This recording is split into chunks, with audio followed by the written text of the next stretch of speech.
الشيطان الرجيم بسم الله الرحمن الرحيم الحمد لله والصلاة والسلام على سيدنا ونبينا ومولانا محمد وعلى آله وأصحابه أجمعين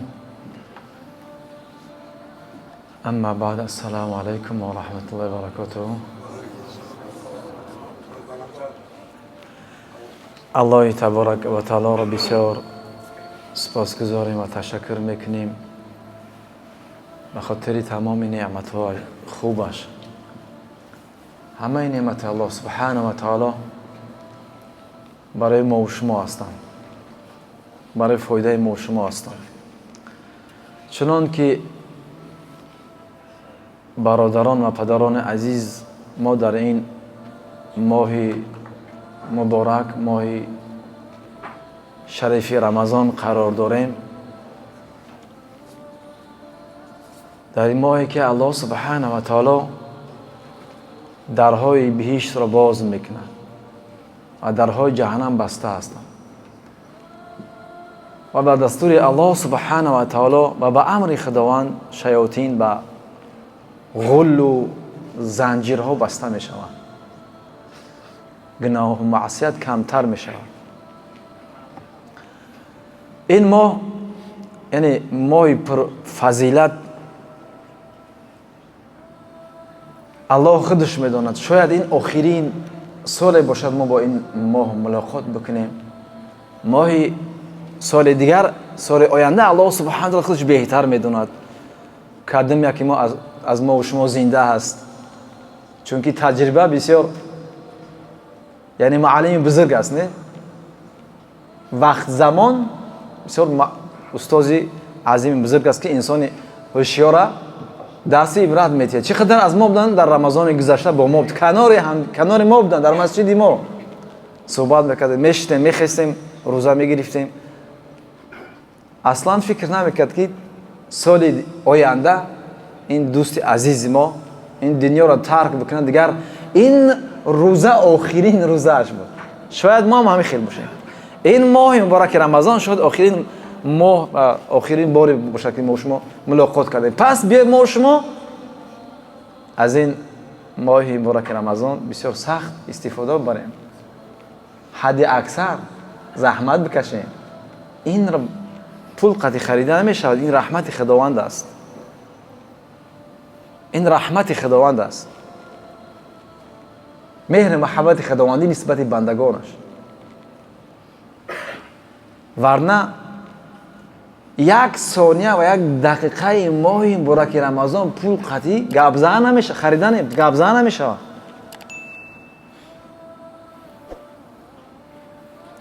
خریدن به جای خود سبحان الله تمام دنیا را بتی نمیتونی خرید در رمضان.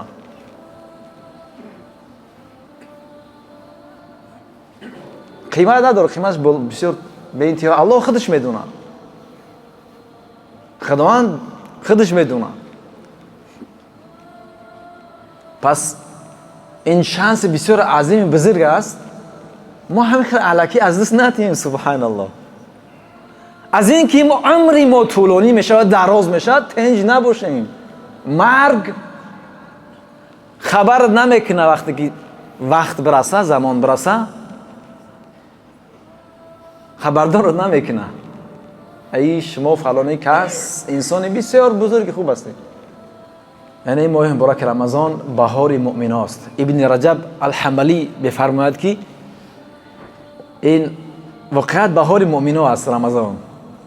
یعنی چه خیلی که بهار ده باران بسیار میباره از آسمان، زمین خشک قاقه میسبزونه. رمضان همین دلهای خشک زنده میکنه. یعنی انسان زنده میشود. بهار مؤمن است.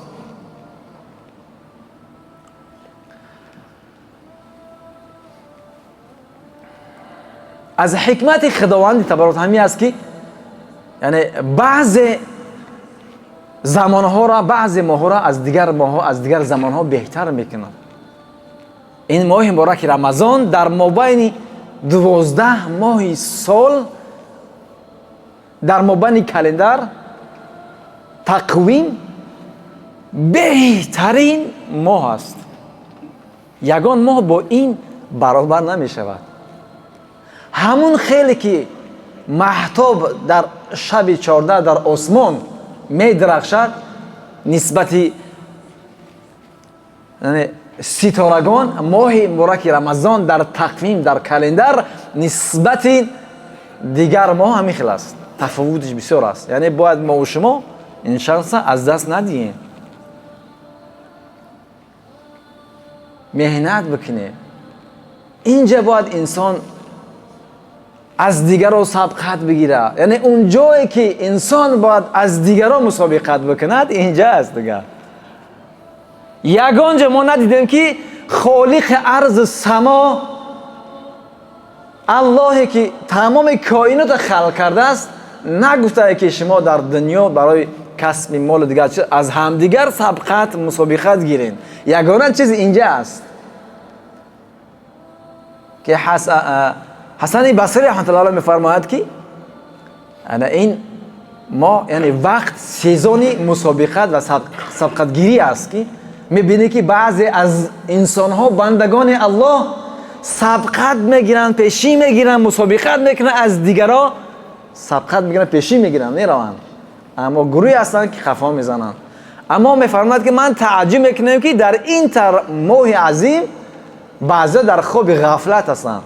رمضان میدراید میرود تمام شود انسان نفهمیده سالی، یعنی در خواب غفلت هست.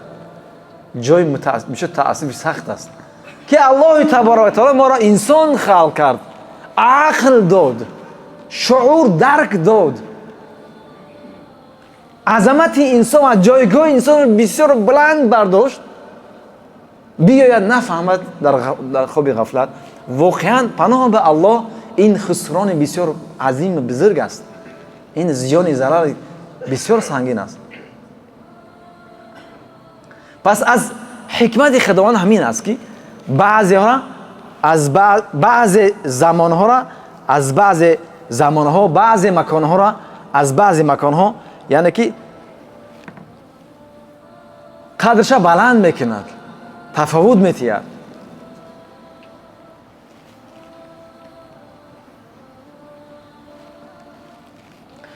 اگر نگاه کنیم مثل و داستان دنیا را اگر گپ زنیم، کشورها از لحاظ فیزیکی همش یک هستند، اما در دنیا نیویورک، امریکا، توکیو، لندن، یعنی این چیزای اجتماعی اقتصادی فرق میکنه دیگر کشورها. یا که فرهنگیش باشد پاریژش، یا که حاضر مثلا دوبایش مثلا از یک بگیم صحرا یک وایما کشور، یک کشور وایماش دیگه اقتصادی و مالی بسیار پیشرفته، همه چیز دوبای هر چی که گپ زنی بهترین چیز، بهترین فال دوبای. مثلا این هم جایی هستند که کشوراتون فرق میکنن از دیگر کشورها. رمضان از دیگر ماها فرق دارد. یا که دانشگاهش اگر گپ زنی، دانشگاه بسیار هستند در دنیا، اما دانشگاه هاروارد فرق داره از دیگران. یا که مساچوست از دیگرانش فرق داره. چرا؟ چون که اینجا همه دانشگاه ها، همه یونیورسیته ها علم میتین در طالبان، اما اینو فرق دارن. وقتی انسان از اینجا فارغ التحصیل میشه، دیپلم میگیره، دیپلمش خودش فرق میکنه، از دیگر یونیورسیته فرق میکنه. استادا، شاگردانش و اگر نگاه کنید تکنولوژی بسیارش وابسته از همین چیز است، مثل چیز وابسته داره، همه از همون فارغ التحصیل میشوند. همچنین شرکت های بزرگ گوگل، اپل، نیس، ناسا و دیگر شرکت های بزرگ هستند وابسته به چی هستند؟ همه چیز بسیار تکنولوژی نو از همین خارج میشوند، در حالی که بسیار هستند اون نیست. پس رمضان از دیگر ماه فرق داره. مثال داستان بهتر بودن در لحاظ دینی اگر نگاه کنی، الله سبحانه و تعالی مسجد الاقصی را از دیگر مسجدها نگه بالا برداشته است، فرق دارد. هر کس اگر یک نماز اگر در مسجد اقصی بخونه 50 500 نماز حساب میخوره. پس انسان باید غافل نباشه. هر کس کنه برای خودش میکنه، برای آخرت خودش. هر چی کنی با خود کنی. گر این همه نیکی بد کنی، کس نکند بر تو، هر چی خود با خود کنی. انسان اگر خودت به دست پای خود اگر نکنی، دیگه کس برای ما و شما نمیکند. از ما زنده است، شانس است. وقت سلف صالح علمای ما و شما نگاه کنی، وقتی که یک حدیث یک آیت میشنویدن در عمل فکر میکردن همین برای من است، مخصوص برای من است، تا حد برای فرزندم نیست، برای خودم. منتظر یکم کس نه انتظار نمیشدن، خودشو عمل میکردن. پس یک نمازی که در مسجد اقصی خوانده میشه 500 نماز حساب میخوره. که در این مسجد پیغمبر ما علیه السلام در عروج بالا برده شد که در اونجا پیغمبر ما علیه السلام امام شما با تمام پیغمبرها در مسجد اقصی نماز خوندند و امام شما پیغمبر ما علیه السلام ده. ما شما امت اسلامی بهترین امت پیغمبر هستیم. باید قدم به قدم از پیغمبر میزنیم. چه خیلی پیغمبر السلام از ماه مبارک رمضان استقبال میکردن، چه خیلی روزه میگرفتن. باید قدم به قدم ببردانیم. اقتدا به پیغمبر ممکنه. یک نماز در مسجد پیغمبر خدا صلی الله علیه و 1000 نماز فرق دارد. مسجد پیغمبر از ما فرق دارد. کسانی که حج میروند میدونند، احساس میکنن فضای مدینه منوره را، اون فضای آرامیش، برکت، سبحان الله. مسجد حرام، خانه کعبه فرق دارد از دیگر جا. یک نماز 100,000 نماز حساب میخوره. سبحان الله.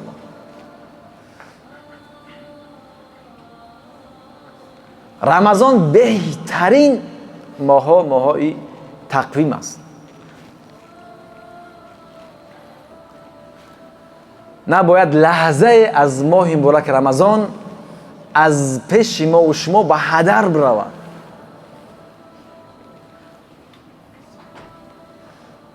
چه خیلی که حسن بصری رحمت الله میفرماد که جای تعجب این جایی که بسیاری مردم در رمضان در خواب غفلت هستند. واقعا می خیلی نیست. بسیاری ما در خواب غفلت هستیم. ما رمضان همین خیلی الکی حساب کردیم، در حالی که این ماه یعنی که عظیم بزرگ است، ماه تغییرات است که انسان باید تغییر ته مسیر شه.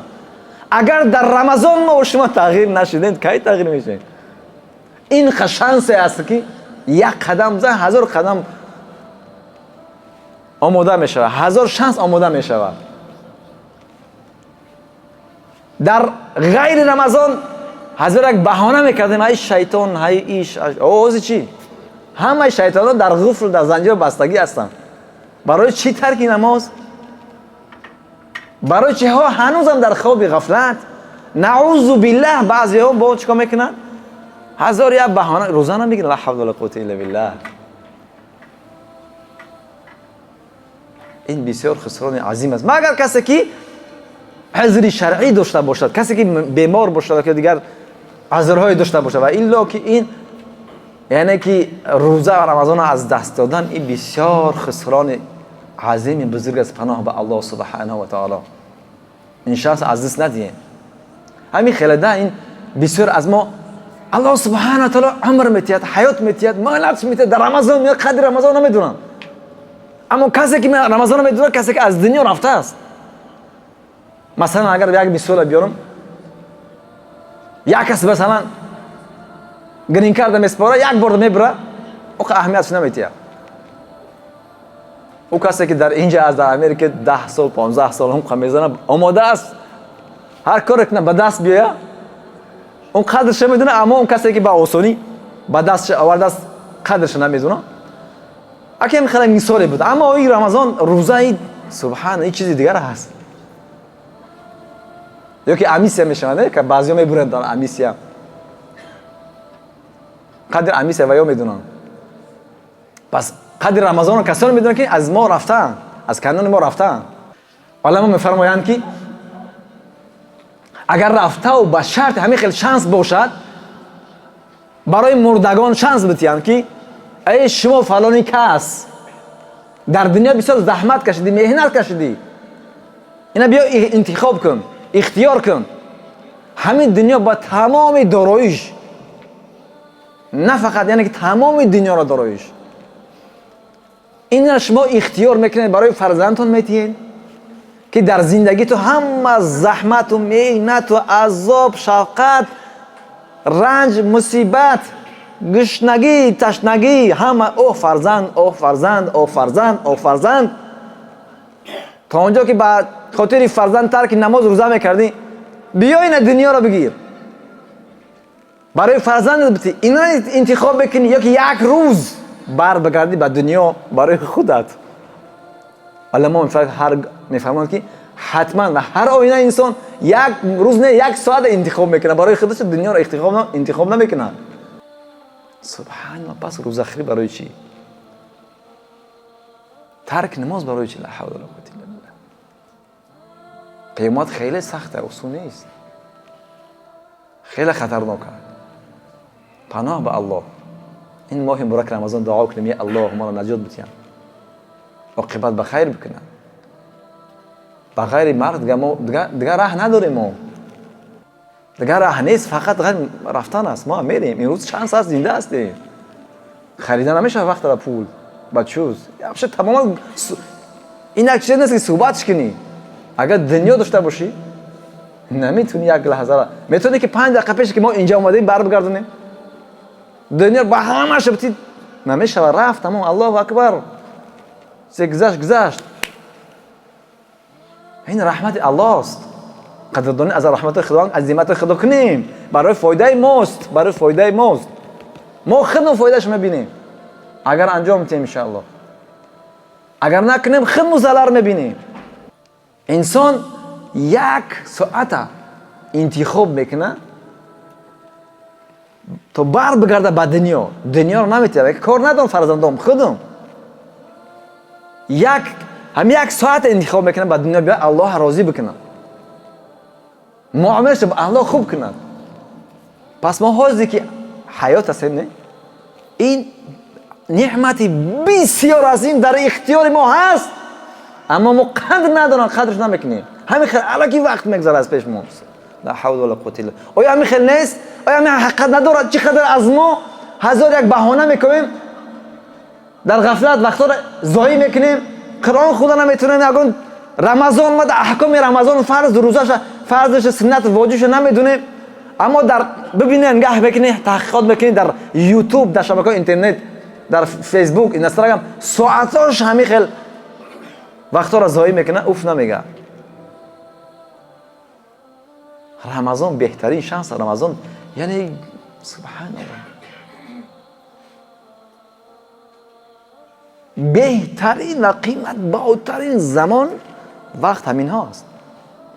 ای لحاظ اگر روزش گپ زنیم دهه اول ذوالحجه است، پیش از عید قربان، اما ماهاش و بهترین شباش شب دهه رمضان است. به هر حال رمضان بهترین وقتی حیات ما و شماست، بهترین وقت و حیات ما و شماست. پس از دست ندیم. باز من تکرار میکنم، پیغمبر الله صلی الله علیه و سلم میفرمایند که رکعت الفجر خیر من الدنیا و ما فیها. 2 رکعت سنت نماز بامداد بهتر از دنیا و ما فیها است.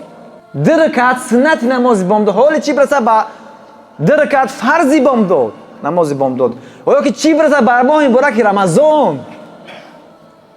میدون 2 رکعت سنت نماز بامداد بهتر همین دنیا است، از دارایی دنیا است. دارایی دنیا را الله خود میدونه چقدر است. ما میفهمیم که یک بیدل 14 قریب 15 میلیون دلار میفهمیم که ماشاءالله یکی به یک جزء سنت بامداد نمیبره. نه فقط این بیلدینگ، تمام بیلدینگ ها در دنیا، تمام بایگرش، نفتش، زالاتش، تیلوش، نقرش، بلیانس، هر قیمت بهای سنگ های قیمت بها، هر چی که داشته باشه با 2 رکعت نماز سنت بامداد نمیبره. ولی چی به فرضی، چی برسه به رمضان؟ لا حول ولا قوة الا بالله. چقدر از ما هستن که به خاطر تاکسی های تاکسی کار میکنم نمیتونم روزه رو میخوام لا حول ولا قوت الا بالله یا که ترک یا که دیگر جوش بهانه میکنم لا حول ولا قوت الا بالله. این بازم تکرار میکنم این خسران بسیار عظیم بزرگ است. رمضان روزه رو از دست ندین، با امید کسی نباشین.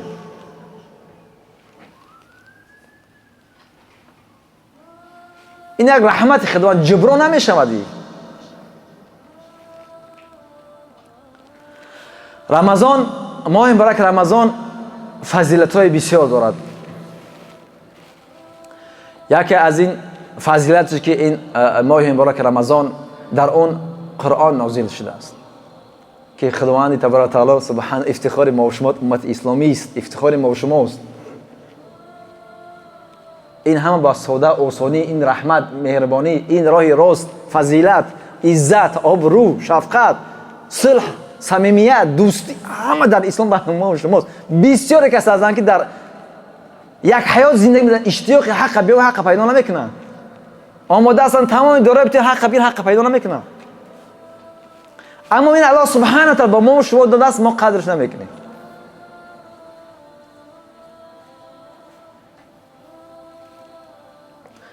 الله سبحانه و تعالی فرمود اعوذ بالله من الشیطان الرجیم شهر رمضان الذي انزل فيه القرآن. الله اکبر. قرآن چه نعمت الله است. الله اکبر. کسانی که قرآن میفهمند میدونن قرآن چه کلام پاکی است. سبحان الله. یعنی همین کلام الله قرآن عظیم الشأن در ماه مبارک رمضان فرود و نازل شد. در حدیث است در سند امام احمد میاد حدیث که پیغمبر الله صلی الله علیه و فرمودند که صحف ابراهیم صحیفه‌ای که برای حضرت ابراهیم صلی الله علیه و نازل شده بود در همین ماه مبارک رمضان در اولین ماه یعنی شب ماه مبارک رمضان نازل شد برای ابراهیم علیه السلام در همین ماه رمضان. چه خیلی که در سوره مبارکه اعلی در اخیرش قرائت میکنیم یعنی صحیفه‌ای که نازل کردن به موسی و ابراهیم علیه السلام یعنی که در همین ماه مبارک رمضان نازل شدن. همین خیلی تورات در ششم روز ماه مبارک رمضان برای حضرت موسی علیه السلام نازل شد بازم در همین ماه مبارک رمضان. همین خیلی انجیل در 13 روز ماه مبارک رمضان برای حضرت عیسی السلام نازل شد و فرقان که کلام پاک الله قرآن ما و شما در همین آخر ماه مبارک رمضان نازل شد و همین خیلی ماه مبارک رمضان در این روزش فرض شد که یکی از چهارمین سلبه ستومی دین مبین اسلام است که واقعا یک تاریخ در یادم زد باید همیشه ما و شما آماده باشیم همیشه تیار باشیم چون که مرگ غفلتگیر میکنه انسان خبرش نمیتید یکی میاد بغتتا یکی میاد ناگهان میاد که وقتی انسان هم میگیره دیگه تمام هرگز دیگه بازش نمیکنه میبره دیگه. عمر بن دینار یکی کنیزی داشت و همیشه کوشش میکرد که آماده مرگ باشد زمانی که مرگ بیاد پشیمون نشود اوه چیکار کردم من یک حیات چیکار کردم نتیجهش همین است اعمال صالحانه پشیمون نشم وقتا ما ضایع نکنم حیات ابد پیش است همیشه حرکت میکرد که آماده و تیار باشه تیارگیش ببینم. یک روز کنیز گفت که یا عمر من خوابی دیدم. گفت چی خوابی دیدی؟ گفت من خوابی دیدم که یک نفر یک نیدا دهنده نیدا سر میداد گفت که سفر سفر یعنی مردم صدا میزد سفر کنایه از مرگ است از آخرت.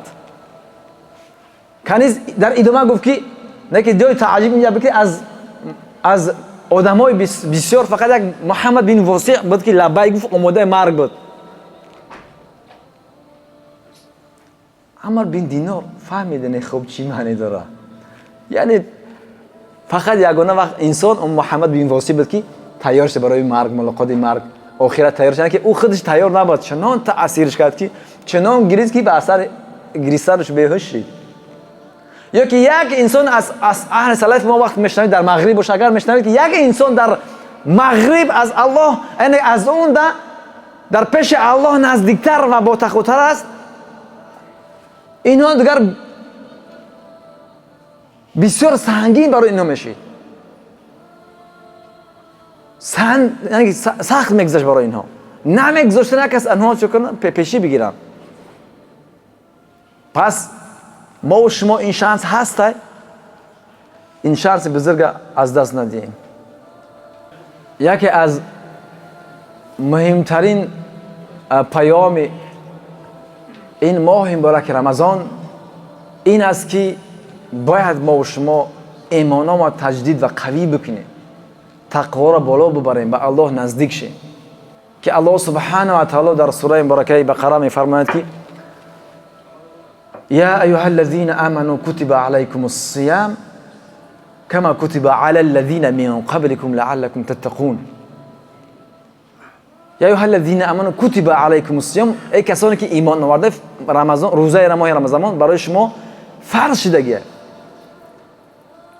کما کتب علی الذین من قبلکم، همون خیلی که این ماه مبارک رمضان روزش فرض بود برای امتهای گذشته، برای شما هم فرض است.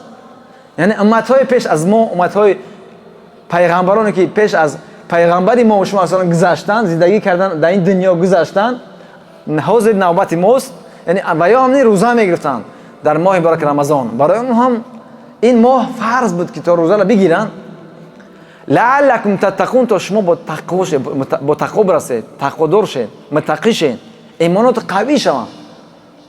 با ارزشترین نعمت در روی دنیا که هیچ نعمت برابر این نعمت نمیشود، این نعمت ایمان. این اکرمکم عند الله اتقاکم، میگه الله بهترین شما نزد الله سبحانه و تعالی متقی ترین شماست، خدا ترس ترین شماست. یگان قوم، یگان ملت، یگان فرزند، یگان شخص مشخص نیست، بلکه خدا ترس ترین انسان در روی زمین اون بهترین می شود. ولی هر کسی باشه، چه مرد چه زن چه فرزند، هر کسی که باشه. پس الله سبحانه و تعالی اینجا بیان میکنه صراحتاً که یعنی شما تو متقی شین. یعنی وقتی ما و شما نظر میکنیم در این ماه مبارک رمضان، الله سبحانه و تعالی ما و شما رو به میدان عمل میارد که در این ماه مبارک رمضان ما از نعمت هایی که حلالی که الله سبحانه و تعالی برای ما و شما حلال کرده است ما نگهداری میکنیم، از خوردن، از نوشیدن، از همسرمان، از دیگر کارو. یعنی که ما قدرت و توان بسیار داره، الله سبحانه و تعالی کمک میکنه. وقتی که چیز حلال، نعمت حلال ترک تونستیم کردن، چی برسد به حرام، نعوذ بالله، حرام میتونیم به آسانی ترک کنیم.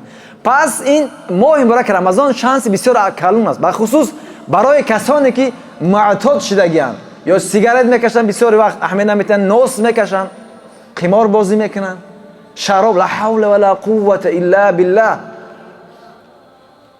ام الخبائث، مادر گناهان است شراب، خمر، عرق. چقدر از ما مردا و چقدر زنها نعوذ بالله شراب میخورن، لا حول ولا قوة الا بالله. پناه به الله. پس زمانی که ما خودمون در میدان در رمضان میایم چیزای حلال رو ترک میکنیم، چیه نوس سیگاری تا که دیگرش. یکی از یعنی که هدفهای اصلی و مهم رمضان همین است که ما و شما با ترک گناه بکنیم و رو به حلال های الله سبحانه بیاریم، رو به عبادت الله بیاریم و متقی خدا ترس شیم. اون حدیث پیغمبر الله صلی الله علیه و سلم میفرماند که چه بسا روزه‌دار است که از روزه‌اش فقط یک گرسنگی و تشنگی میرسهش تمام، یعنی که ثواب و ثمره‌اش نمیرسه از روزه‌اش. یعنی اون کسی است که روزه میگیره فقط شکمش روزه‌دار است، زبانش، چشمش، گوشش، دست پاش، اعضاش روزه‌دار نیستند. یعنی که از محرمات پرهیز نمیکند، در حالی که انسانی روزدار باید تمام اعضای بدنش روزدار باید باشه. بخصوص این زبان بسیار گنده است که بعضی از علما میفرمایند که این زبان انسان مثل شیر است. وقتی شیر اگر از هیچش باز کنی انسان میخوره، اگر این کنترل نکنی انسان هلاک میکنه. که پیغمبر الله صلی الله علیه و سلم میفرماید مولترین و زیادترین اهل جهنم از دو اعضاش هستند. یکی اعضا گوشپاره‌ای که مابین دل لب و زبان، مول انسان در جهنم به سبب زبانش میغلطد، و اون دیگر اون گوشپاره‌ای که مابین پاهاست یعنی شرمگاه انسان. این دو اعضایی که تقریبا همه انسانایی که جهنم میرن به سبب همین چی است. اما ببین در رمضان باید زبان ما و شما روزدار باشه که از غیبت، بهتان، سخنچینی، دشنام، قبیح، زشت باید پرهیز باشه. اما چقدر از ما دروغ میگن، چقدر کلمات بد استفاده میکنن که این زبان باید روزدار باشد. رمضان یعنی یک کارخانه آدم درستکنی است که انسان درست میکنه. یعنی صحابه پیغمبر الله صلی الله علیه و سلم، کسانی که در مکتب رسول الله صلی الله علیه و سلم تربیت یافتن و فارغ تحصیل شدن، رمضان یعنی که یک کارخانه میدونستند، یک شانس بسیار عظیم میدونستند که فقط ترک غذا و یا که ترک نوشابه نبود یا که از همسر دوری، یعنی بلکه تمام معنویات رو در بر میگیره، تمام خوبی رو در بر میگیره. آیا مگر پیغمبر علیه السلام نگفت که زمانی که شما روزه هستید یگان کس اگر یگان جاهل، یگان ابله با شما درگیر شود، اگر بخواد جنگ بکند شما رو بگردونه بگو این صایمون من روزه دار هستم، من بحث نمیکنم. یعنی ترک جدال، جنگ و سرگرم بیهوده شدن، این ترک کردن این روزه هست. یعنی فقط روزه اون ترک تمام غذا نشد، ترک چیزها و کارهای تا حتی بی‌معنی، این هم روزه هست. روزه یک فرهنگ، روزه تمدن، روزه ثواب، روزه خشنودی الله، روزه سبحان الله، همش برای ما و شما خیر است، خوبی است. پس اون چیزی که در رمضان یعنی که باید ما شما حرکت کنیم بالای، یعنی که عبادت ها مهنت زحمت بکشیم. 5 وقت نماز، اگر کسانی که در اینجا باشه حرکت کنن، نماز رو در جماعت بخونن، در مسجد بخونن. کسانی که در کار باشه در سر کارش نماز بخونن و حرکت کنن. در این ماه مبارک رمضان بسیار مول قرآن تلاوت بکنن. این ماه قرآن است. وقتی نظر میکنید تمام ائمه اسلام و علمای اسلام و امامان و مشهور اسلام، همچنین امام ابو حنیفه رحمت الله علیه، امام شافعی رحمت الله علیه، امام مالک رحمت الله علیه، امام احمد حنبل رحمت الله علیه، همه اینها در ماه مبارک رمضان فتوا را ترک میکنن، فقط قرآن میخونن، شب روز قرآن تلاوت میکنن. امام بخاری رحمت، تمام همه علمای اسلام در این ماه مبارک رمضان فقط چیکار میکنن؟ قرآن تلاوت میکنن. این ماه قرآن یعنی که قرآن تلاوت کنیم. امام ابو حنیفه رحمت الله علیه خودش هر روز یک بار قرآن تلاوت میکرد، شب یک بار ختم قرآن میکردن. یعنی در طول ماه مبارک رمضان 60 بار ختم قرآن میکرد. 61 بار، یک بار دیگه در نماز تراویح ختمش میکردن. یعنی که بسیار قرآن تلاوت میکردن. پس ما و شما باید بسیار قرآن تلاوت بکنیم و تفکر بکنیم، تدبر کنیم، بدیم در قرآن چی میگه. تا وقتی که انسان تدبر و تفکر میکنه به قرآن، هوشیار میشه، بیدار میشه، از خواب غفلت بیدار میشه. یعنی ما بسیار تدبر تفکر کنیم و تهجد حرکت کنیم، تهجد رو از دست ندیم. شب زنده‌داری تراویح ها شرکت کنیم. پیغمبر الله صلی الله علیه و سلم هر کس اگر از خفای امام در تراویح ها شرکت نماز تراویح بخواند، الله سبحانه و تعالی تمام گناهان این انسان را میبخشد. در حالی کدام یک ما و شما کمبودی نداریم، کدام یک ما و شما گناه نداریم. همه ما و شما نیاز به یعنی که توبه و یعنی عفو خداوند تبارک داریم. پس دعا و درود، دعا یک بهترین شانس برای قبولیت دعا این ماه مبارک رمضان. بعد از نماز فرض ها دعا کنیم، تهجد دعا کنیم، در سجده دعا کنیم. بهترین وقت و نزدیکترین بنده به الله سبحانه تعالی در سجده است، مخصوص در ماه مبارک رمضان در تهجد. سبحان الله. دعا را استکثار مول بکنیم. و اون چیز دیگر مهمش صدقه است که زکات در این ماه مبارک رمضان چندین برابر میشه ثواب. خود یک اعمال نافله به اندازه 70 فرض ثواب میگیره. فرضش الله سبحانه خودش میدونه. ثواب رمضان الله خودش میدونه که خداوند تبارک و تعالی در حدیث قدسی میگه که پیامبر الله صلی الله علیه و آله قال الله سبحانه و تعالی كل عمل ابن آدم له الا الصيام. تمام اعمال فرزند آدم برای اون هست مگر صیام، مگر روزه.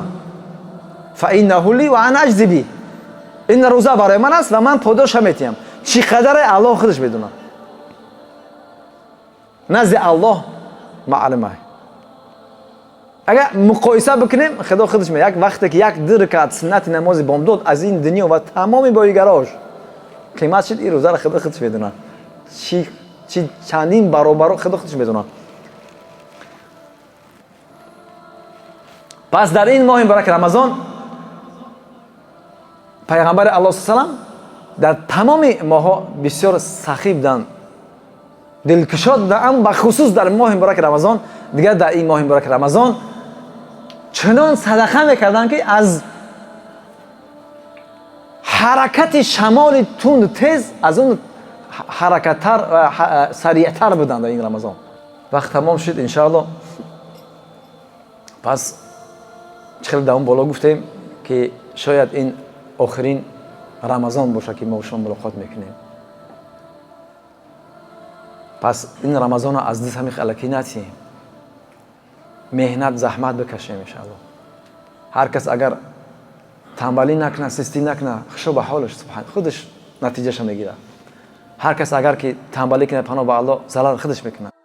چی بسا زحمت ها مهنت های در عبادت، انسان عبادت کشید، مهنت کشید، زحمتش خستگیش کوفتگیش رفت اما ثواب ثمره موند. خشو به حالش. اما چقدر وقتایی که به هدر میدادن، بازی میکردن، کوچک گردی، اینترنت بی معنی گردی بود یا که نعوذ بالله لذت های از گناه بود، این همه لذت ها گذشتن اما گناه ها ماندن. پناه به الله. پس بیا ما و شما قدر قیمت این وقت ها را، قدر قیمت رمضان را بدونیم و حد اکثر استفاده کنیم. و آخر دعوانا الحمد لله رب العالمین. السلام علیکم و رحمت الله و برکاته.